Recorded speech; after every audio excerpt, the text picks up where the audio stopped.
जय हिंद दोस्तों, स्वागत है आपका हमारे इस यूट्यूब चैनल पे।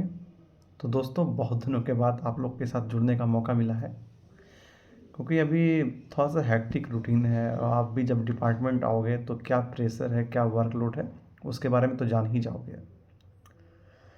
और बहुत सारा का मैसेज आ रहा था, कमेंट भी आ रहा था कि बिहार एसएससी इंटर लेवल 2 का जो एग्ज़ाम होगा वो कब होगा। कि दोस्तों, आपने देखा हो कि लगभग 2 महीने से जो फॉर्म रेक्टिफिकेशन यानी कि जिनका जो गलती हो गया था उसके लिए टाइम 2 महीने का दे दिया गया है। यानी मार्च 18 को जो है दोस्तों आपका वो डेट ख़त्म हो जाएगा, जिसमें कि आप एडिट या कोई भी सुधार कर सकते हैं। तो इसका एग्ज़ाम कब होने की उम्मीद है? क्या बिहार एसएससी की तैयारी लगातार करनी चाहिए? क्योंकि सामने में आपको भी 2 एग्ज़ाम और आ गए हैं जो कि इंटर लेवल के बराबर है। जैसे कि इंडियन रेलवे से आपका टेक्नीशियन का पोस्ट है, और इंडियन रेलवे से ही जो है आपका loco pilot, assistant loco pilot का जो पोस्ट आया हुआ है। तो आप किसकी तैयारी करें? आपके मन में कन्फ्यूजन हो गया होगा कि जो टाइम से एग्ज़ाम लेगा तो उसी की ही तैयारी करने में भलाई है। तो मैं आपको यही सजेस्ट करना चाहूँगा कि अभी जो है आप जो आपका जो मेन सब्जेक्ट है, जैसे कि साइंस हो गया, साइंस दोनों में पूछा जाएगा और डीपली पूछा जाता है, चाहे वो लोको पायलट में हो, चाहे वो टेक्नीशियन में हो, चाहे वो बीआरएसएस में हो। तीनों में जो है साइंस का जो पोर्शन होगा दोस्तों, उसका जो बेसिक्स जो है, बेसिक्स से क्वेश्चन आएंगे, ना कि आपको रटा रटाया हुआ क्वेश्चन आएगा। इसलिए मैं बोलूँगा आप साइंस को अच्छे तरीके से तैयारी करो। अब बात करता हूँ रीजनिंग का। रीजनिंग का जो लेवल है आरआरबी में, यानी रेलवे एग्ज़ाम में, और बिहार एसएससी में, लगभग दोनों का दोस्तों पैटर्न सेम है।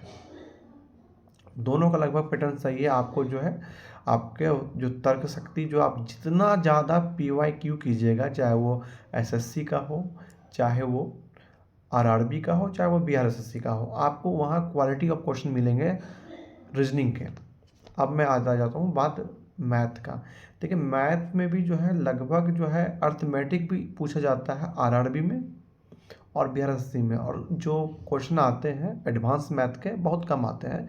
तो यदि आप एसएससी की तैयारी किए हुए हो तो मुझे नहीं लगता है कि मैथ में कोई दिक्कत आनी चाहिए। आप जो है पीवाईक्यू कीजिए। किसका पीवाईक्यू कीजिएगा? आप आरआरबी एनटीपीसी का प्री एंड मेंस का, जो उनका पीटी हुआ था और मेंस हुआ था, उसका आप कर लीजिएगा आरआरबी एनटीपीसी। पिछले साल जो ग्रुप डी का क्वेश्चन आप देखिएगा तो वो सीजीएल लेवल का क्वेश्चन सब था, उसमें मैथ्स के हो या किसी और चीज़ का हो। आरपीएफ का आप क्वेश्चन उठा लीजिएगा, जो पिछले बार जो आरआरबी में पूछा गया था। उन सभी को क्वेश्चन यदि आप कर लेते हैं तो बिहार एसएससी का मैथ आपके सामने टिकेगा ही नहीं, बस आप देखोगे और आंसर कर दोगे। तो दोनों की तैयारी आपको संयुक्त रूप से करना होगा, क्योंकि दोनों में इंग्लिश पोर्शन नहीं है।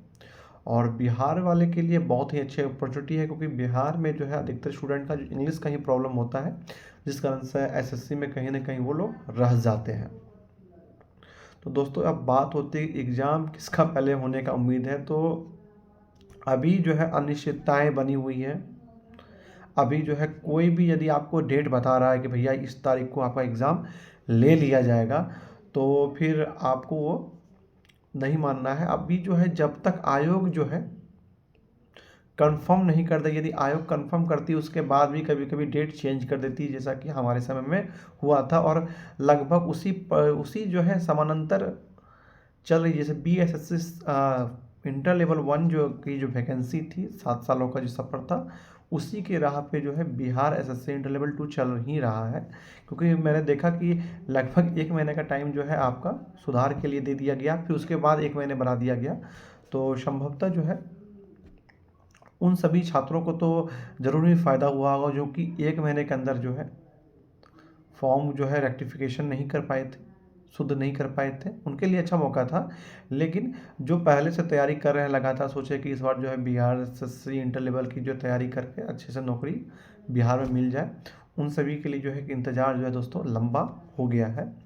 और जहाँ तक बात रही, तो आप निश्चित रूप से है जो लगातार जो है सेट कर प्रैक्टिस करते रहिए। एक सेट आप आरआरबी यानी कि रेलवे का मार सकते हैं दिन भर में, और एक जो है बिहार एसएससी का लेके चलिए, क्योंकि यहाँ 150 क्वेश्चन होते हैं। 150 क्वेश्चन दोस्तों बनाने में सबसे बड़ी दिक्कत ये होती है कि आप जो है बनाते बनाते जो है ना, आप क्वेश्चन को बनाते बनाते आप जो है सिंपल सिंपल क्वेश्चन को गलत कर देते हैं। इसलिए 150 वाले जो क्वेश्चन जो होते हैं उसमें आपको जो है धैर्य और पेशेंस के साथ उन सभी क्वेश्चन को देखना होता है।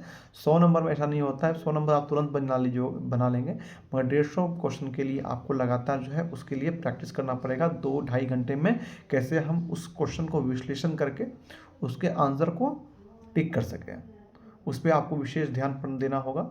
और करंट जो है जब से एग्ज़ाम होगा उससे 1 साल पहले का आप करंट देख लेना। आप स्पीडी ले सकते हो, एडिटोरिया ले सकते हो, या अन्य मैगजीन जिसको कि आप पढ़ना प्रेफर करते हो। अभी तो आप डेली क्लास देखो ही, अच्छे अच्छे टीचर जो यूट्यूब पे पढ़ाते हैं डेली करंट अफेयर। उससे क्या होता है ना, जब आप स्पीडी या एडिटोरिया जो भी मैगजीन लोगे तो वो क्वेश्चन आपको कहीं ना कहीं रिपीट होगा, कि इसको लगेगा कि मैंने इस क्वेश्चन को कभी ना कहीं देखा होगा। और डेली बेसिस पर यदि आपको ज़्यादा टाइम मिल रहा है तो आप करंट अफेयर्स का आप जो है डेली नोट्स बना लीजिए, और उससे रिलेटेड और भी सब चीज़ जो है ऐड करते रहिए। कैसे अभी कुछ पॉलिटिक्स से संबंधित है तो पॉलिटिक्स तो वो तो करंट अफेयर लिखिए ही, साथ में उससे रिलेटेड आर्टिकल लिखिए। किसी चीज़ का चर्चा हुआ है तो उसमें किसने बनाया, उसका हिस्ट्री को जानिए। तो उससे क्या होगा कि आपका जो होता है जीके में जो डेप्थ बढ़ेगा। और आजकल जो है यही खोज ही रहा है, चाहे वो बिहार एसएससी हो या आपका रेलवे बोर्ड हो या बीपीएससी हो, तो उसमें किसी भी चीज़ में आपकी डेप्थ यानी आप उसके बारे में कितने अच्छे तरीके से जानते हो वो पूछा जाता है दोस्तों, ठीक है। और मैंने यहाँ पे मैथ्स की बात कर दी, रीजनिंग की बात कर दी, और आप अभी तैयारी के लिए क्या करो, ऐसे आप रुकिएगा नहीं। आप सेट कितना दे रहे हो, क्या नंबर आपको आ रहा है, वो आप कमेंट बॉक्स में शेयर कर सकते हैं। इससे आपको एक मोटिवेशन मिलेगा कि भैया चलो मैं रोज़ कर रहा हूँ। और चाहे आपको जो भी नंबर आ रहा हो, 90 नंबर आ रहा हो, 100 नंबर आ रहा हो, 120 आ रहा हो, 130, मैंने ऐसा भी देखा था कि हमारे ग्रुप में जो हमेशा टॉप करते थे उनका सिलेक्शन नहीं हो पाया, और जो एवरेज 90 नंबर लाए होते थे, 95 नंबर लाते थे 150 में, वो एक अच्छा खासा रैंक लाए हैं। तो आज क्या परफॉर्मेंस हो रहा है उस वो आपके रिजल्ट को डिसाइड नहीं करेगा। आपकी निरंतरता यानी आप लगातार जो सेट दे रहे हो वो कहीं ना कहीं आपको जरूर दोस्तों फ़ायदा करेगा जो मेन एग्ज़ाम होगा उसके लिए। तो आई होप आपको ये दोस्तों वीडियो पसंद आया होगा। यदि कोई भी तरह का कन्फ्यूजन हो पोस्ट को लेके, या अब एग्ज़ाम का डेट तो मैं भी कंफर्म नहीं बता पाऊँगा कि कब लेगा, क्योंकि अभी इलेक्शन भी आ रहे हैं तो इसके कारण से ये और डिले हो सकता है। और भी जो और किसी भी चीज़ से रिलेटेड आपको यदि कोई दिक्कत हो तो आप मेरे इंस्टाग्राम पर मैसेज कर सकते हैं, मेरे कमेंट बॉक्स में कर सकते हैं। मैं टाइम निकाल को आपको जवाब देने की कोशिश ज़रूर करूँगा। तो दोस्तों वीडियो में बने रहने के लिए धन्यवाद। मिलते हैं न्यू अपडेट के साथ, तब तक के लिए जय हिंद, जय भारत।